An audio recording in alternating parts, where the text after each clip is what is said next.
Liam? Seconds out, Ayman Khan here with Liam Smith. Liam, we just finished the press conference with Chris Eubank Jr. Got a little bit of spicy up there, but you answered the task as well with a bit of banter with him. No, I don't think it was spicy. I think it was just the usual type of press conference. Show me a Chris press conference that hasn't ended that way, you know what I mean? I think that was just the usual press conference for the Chris Eubank Jr. fight. Do you feel that he was trying to get under your skin a bit there? I mean, he's saying that you're not a tougher fighter than CONOR BENN, saying that you have to be 50% as opposed to 60% for CONOR BENN. Was that him trying to get under your skin there? Yeah, of course, because like I say, you're stupid if you believe that. Do you think he's going to turn up 50% against me? No way. Do you think he was going to turn up 60% against Conor? No. Do you think Roy Jones is going to fly over to the UK to train at 50% Chris Eubank? No. That's just Chris being Chris at a media press conference for people to sniggle at and give people headlines. Chris Eubank says he's going to be 50% against Liam Smith. If he's 50% against me, good luck. Tell me I've ever had. Tell me about how the fight came about, because it seemed like from your perspective, Ben Shalom's perspective, they didn't want the fight. No, look, again, I'll give him respect. I don't think Chris didn't want the fight, because I think Chris is the type to fight anyone. I think he's, put a fight to him. I think he's game. I don't think he's a shitbag, so I think he'd fight anyone. But I fully know his team, the man standing over there fully knows how tough a fight this is, because he put a rematch clause in this fight, but he didn't put a rematch clause in the CONOR BENN fight. So, and he's a businessman. He's not stupid.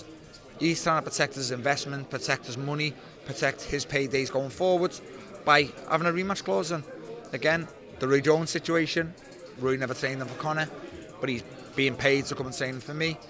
Everything leads to, they know it's a tougher fight, but Chris, with a mic and a camera in front of him, I'll try and tell you different. Liam, given your achievements in the sport, and Chris hasn't had those level of achievements in the sport, it's been billed as a 50-50. In your eyes, is it a 50-50? Yeah, only because of the weight. Only because of the weight. Chris Eubank Jr. was a natural 154. This is not a 50-50 fight. It's a 50-50 fight because I'm going to middleweight. That's the only reason this is a 50-50 fight in my eyes. And is that the fact that you think it's going to place most into his hands on the night, aside from the boxing, you think you have the edge there, but the size factor from his side, you think will have the most factor for him? No, it won't have the most factor, because I don't feel he'll have a big factor in the fight. That's why I'm taking the fight. I don't think it's a big factor, but I think it'll make him a little bit more durable. That being said, I've still got questions over him at 160. Yeah. I don't know. I don't think he does the weight the best he makes out. But I think it'll make him, past Chris Eubank Jr., it'll make him a little bit more durable. And then his best asset is his fitness, so his fitness will have to come into it. But that's why the fight's been put back to January, because it was on my terms that I'm not taking a fight in 6 weeks' notice when I could be 70-80%. I've took the fight in January where I'll be 100% and I'll have no excuses. And I've always said I feel Liam Smith at 100%, I'd beat Chris. What have you made of this new Chris Eubank Jr., who's had time to bed in with Roy Jones Jr. and has added a couple of assets into his game? I'm happy with it. I hope I get that. I hope I get the Chris Eubank who fought Liam Williams. I hope I get the boxer Chris Eubank Jr. Because again, if I get that boxer type, I think it's a lot easier night than Chris coming to have a fight with me.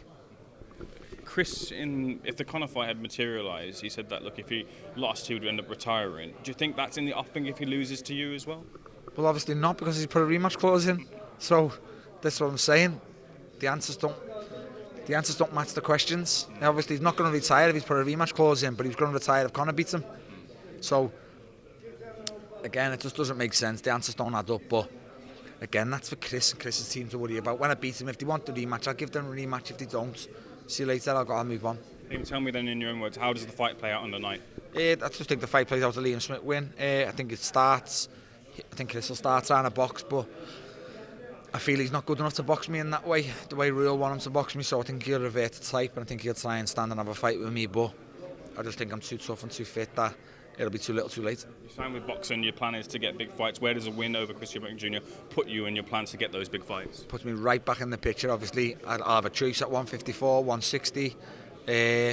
Again, beating Chris Eubank is not going to move me back in any rankings, so I think I beat Chris and it puts me in line for the world title shot next. Just get your thoughts on a couple of things. First of all, Callum, preparing for the winner of Artur Beterbiev versus Anthony Yarde, how do you rate his chances against the winner of that fight? I'm massively confident in him. He's become a big light heavyweight now again. He's a huge middleweight. went a little bit tight towards the weights at the end, but you know he's developed into a huge light heavyweight now. And again, Callum Smith at 100%. I put him with any light heavyweight in the world. Better Biev, you know, Bivol included.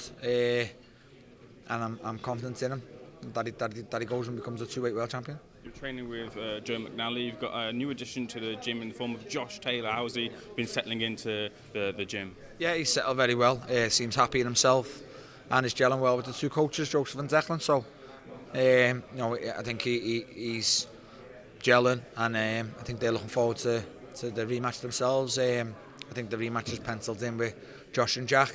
So, you know, it's a fight I'm looking forward to also. Liam, if we turn our attention to this weekend, Tyson Fury versus Derek Chisora 3. A lot of criticism about that fight, but in your own words, what do you think about the fight? Again, I can't sit and lie because I'm not the type person, but the fight only see one winner. Two of them, as people, I'm big fans of both of them. I love the two of them. You know, two characters, two great servants for British boxing. Derek Chisora, always value for money. Character inside and outside the ring. Tyson Fury, just Tyson. You know, one of the best heavyweights we've seen in our generation. But the fight, I just think Tyson's just that level above Derek, and I just see a Tyson win quite comfortable on points again, probably. Final couple of things to bring it back to the fight. It is pay-per-view. Whenever pay-per-view fights are made, there's always a fan feeling as to whether the fight should be or shouldn't be pay-per-view. In your own words, why is the fight pay-per-view? Because it's a tough fight with two British opponents, and I think the fight itself, the way it gels out, will be deserving of it. And I feel after the fight, you'll be thinking, you know, I'd pay to watch that again. So I think everything leads to pay-per-view, really. And we might get it again. Liam, pleasure speaking to you. Thanks for being second out. Much better.